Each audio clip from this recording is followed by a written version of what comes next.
আপনাদের সাবেক জোট সঙ্গী জামায়াতের সঙ্গে বিএনপির সম্পর্কটা কি আসলে কৌশলগত নাকি আদর্শিক? জামাতের সঙ্গে সম্পর্ক সবসময় আমরা বলেছি যে তার সম্পর্কটা পুরোপুরি কৌশলগত, এবং এর আগে আপনারা অনেকবার জিজ্ঞেস করেছেন, তখন আমরা বলেছেন যে আমাদের সঙ্গে জামাতের যে অ্যালায়েন্স ছিল সেটা হচ্ছে আমাদের ইলেকট্রাল অ্যালায়েন্স। আন্দোলন করেছি আমরা একসাথে, কারণ আমরা একই সাথে আপনার ফ্যাসিবাদের দ্বারা আমরা আক্রান্ত হয়েছি।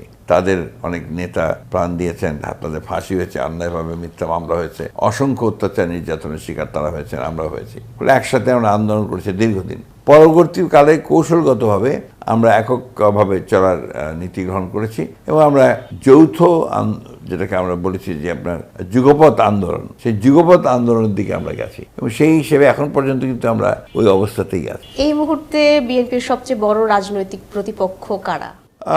রাজনৈতিক প্রতিপক্ষ বলতে আমরা যেটা বুঝি যে আপনার ধরেন যারা নির্বাচনে বড় একটা আপনি ভূমিকা রাখতে পারবে অথবা জনগণের সামনে হিসেবে রাখতে পারবে, সেখানে আমরা নির্দিষ্ট করে কোনো দলকে বলতে চাই না।